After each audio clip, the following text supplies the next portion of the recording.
Welcome back to TV Days Drama Digest, your ultimate sanctuary for everything Salem. Today is a phenomenal day to dive deep into the juicy, scandalous world of our favorite daytime drama. Grab your favorite beverage, get comfortable, and let's unpack the sheer madness that just unfolded on our screen. We need to talk about the August 27th episode, because honestly, it was an absolute masterclass in daytime television drama. Here at TV Days Drama Digest, we have been analyzing the intricate webs woven by the writers for years, and this episode delivered on so many spectacular levels. If you missed today's broadcast, do not panic because we have the complete, detailed breakdown along with the deep psychological analysis you crave. We are looking at shattered romances, bitter family feuds, corporate espionage, and dark secrets that are bubbling dangerously close to the surface. The writers are finally moving away from the slow-paced plot we endured earlier this season, and they are hitting the gas pedal hard. Can you believe it? The stakes have never been higher for the Kiriakis and DiMera families, and the emotional fallout is just breathtaking to witness. Let's get right into it.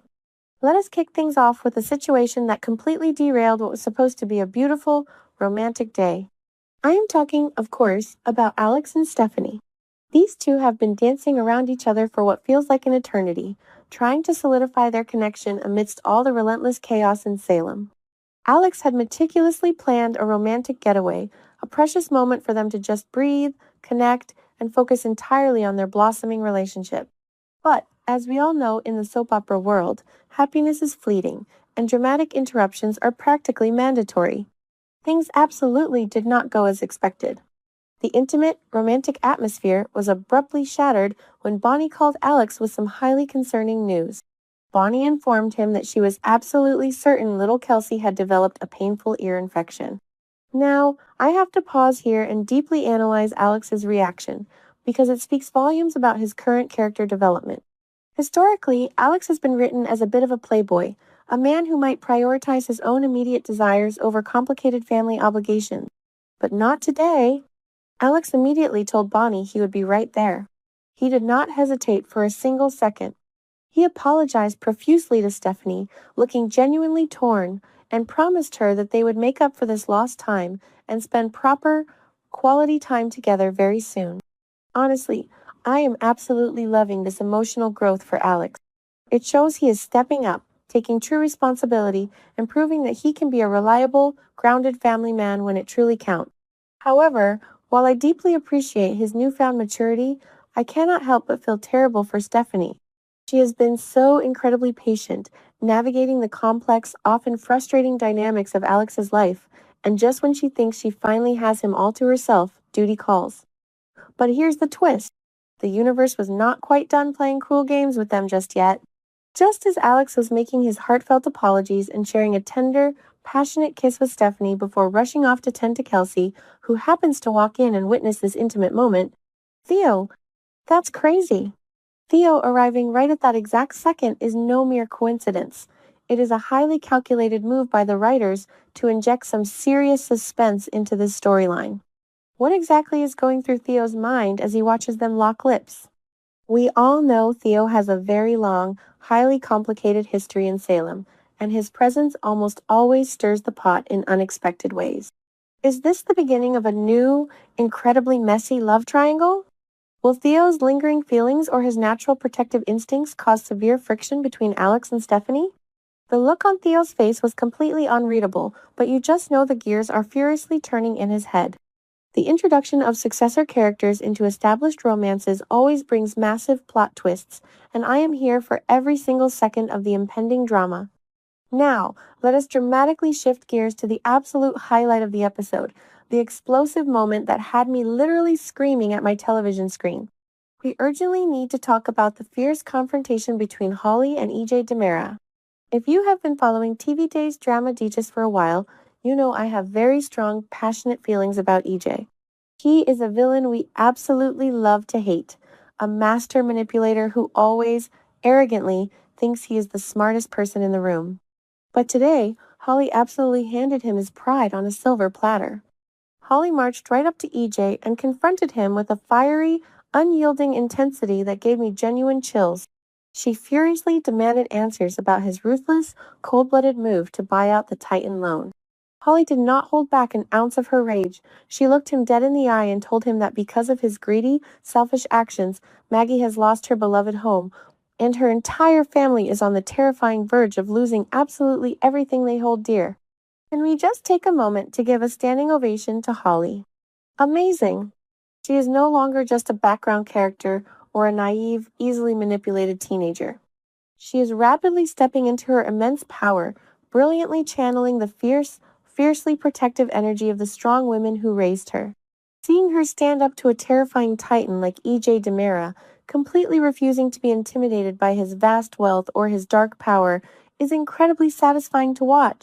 She is fiercely fighting for Maggie, she is fighting for the survival of the Kyriakis legacy, and she is doing it fearlessly. EJ, of course, tried to play it incredibly cool, but you could clearly see the slight panicked crack in his polished armor. He thrives on absolute control, and Holly was actively, loudly defying him in the most public way possible. And you won't believe what happens next. Holly dropped a massive, earth-shattering bombshell that completely blindsided the usually unflappable EJ. She triumphantly revealed that they actually have a buyer for the Kyriakis mansion.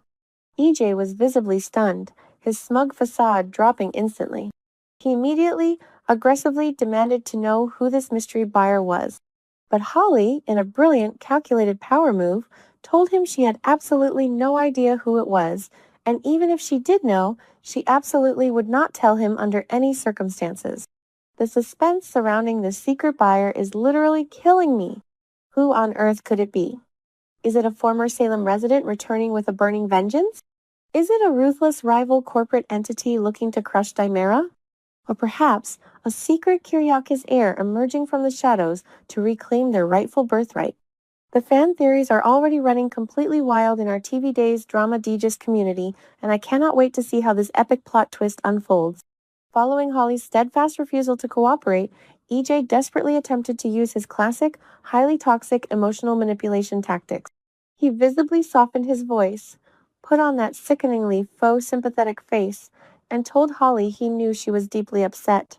He actually had the sheer audacity to say that he sincerely hoped this ruthless business dealing wouldn't permanently fracture their relationship, pointedly reminding her that they were family.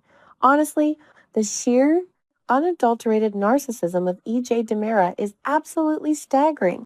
How can you actively, maliciously destroy someone's legacy, force a beloved, grieving matriarch like Maggie out of her family home, and then expect the younger generation to just smile, forgive, and play happy families?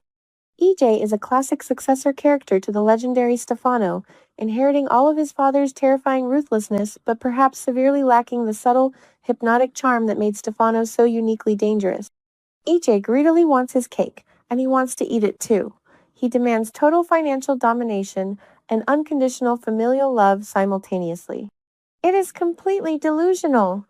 Holly thankfully saw right through his toxic, transparent manipulation. She looked at him with absolute, unfiltered disgust and delivered the most devastating mic drop line of the entire episode. We are not family anymore. And with that powerful declaration, she turned on her heel and walked away, leaving EJ standing there in stunned silence to process the harsh fact that he has completely, irrevocably alienated her. That moment was incredibly powerful. It signifies a permanent, deeply tragic fracture in the complex Salem family dynamic. Holly has firmly drawn a line in the sand, and EJ is now permanently stationed on the enemy side. I absolutely love this fierce, uncompromising warrior version of Holly. But of course, as we all know, EJ DiMera does not take rejection or defeat well. The very moment Holly was safely out of earshot, the sympathetic mask violently slipped, and the ruthless, bloodthirsty corporate shark returned with a vengeance. He immediately summoned Rita and began barking aggressive orders at her. He intensely demanded that Rita dig up absolutely every single piece of information she could possibly find on this mysterious mansion buyer. EJ's dark endgame is chillingly clear. He wants to find a devious way to completely sabotage and permanently break this real estate deal. He stated his malicious, greedy intent out loud. When the dust finally settles on this war, he wants every single asset that the Kyriakis family owns to belong exclusively to him. The sheer, unbridled greed. He isn't just satisfied with winning a business deal, he wants to completely obliterate the Kyriakis legacy from the face of the earth. This is perfectly setting the stage for an epic, bloody corporate war, and I am genuinely terrified for Maggie and the rest of the vulnerable family.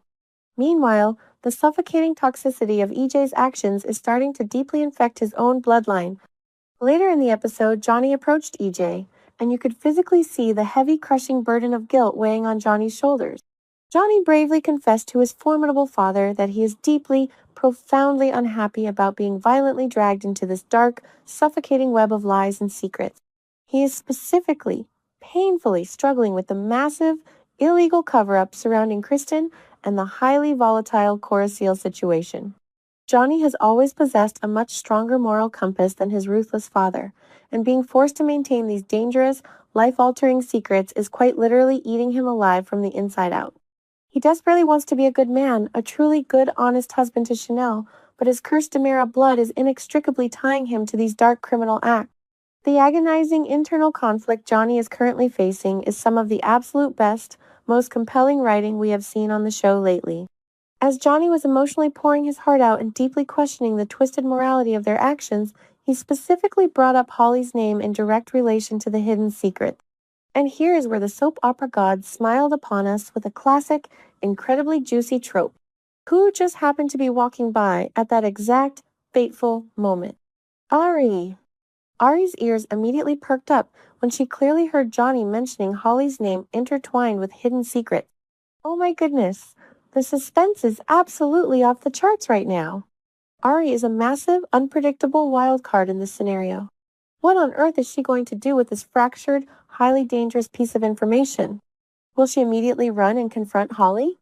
Will she use it as leverage for ruthless blackmail? In the dangerous town of Salem, overheard conversations are the absolute deadliest weapons, and Ari just got handed a fully loaded gun. I am terrified of the massive fallout this will inevitably cause. Completely oblivious to the disastrous fact that they were being secretly overheard, EJ immediately went into full, desperate damage control mode with Johnny. He frantically tried to justify his horrific illegal actions by claiming he only did what he absolutely had to do to save DiMera Enterprises from total ruin. He desperately, pathetically tried to convince Johnny that it was all for the greater good of the family legacy. EJ then blatantly, effortlessly lied through his teeth to comfort his distressed son, stating that he had just spoken to Holly and that she was only upset about the Kiriakis' mansion being sold. He looked Johnny dead in the eye and falsely assured him there was absolutely nothing to worry about because Holly doesn't know anything about the deeper, darker secrets. She doesn't know about it, EJ stubbornly insisted. But we know much better, don't we? TV Days Drama Digest family? The truth always, inevitably comes out in Salem, and when Holly finally discovers the full, horrifying extent of EJ's betrayal regarding Kristen and Cora Seal, the resulting explosion will be absolutely catastrophic. That is the complete, exhaustive breakdown of today's incredibly intense, action-packed episode. The battle lines have been firmly drawn, the dark secrets are rapidly multiplying, and the emotional wreckage is piling up higher than ever before. Will Alex and Stephanie's fragile romance survive the constant, frustrating interruptions? Will EJ's ruthless greed succeed in completely stealing the Kiriakis empire? Or will the mystery buyer brilliantly thwart his evil, calculated plans? And exactly how long can poor Johnny keep these toxic, soul-crushing secrets before the immense guilt completely destroys his life and his marriage? Let me know your absolute wildest, most unhinged theories in the comments section below. Don't forget to like this video, subscribe to the channel, and hit that notification bell so you never, ever miss a crucial update from TV Days Drama Digest. Until next time, stay incredibly dramatic, stay deeply passionate, and keep watching the sands fall through the hourglass.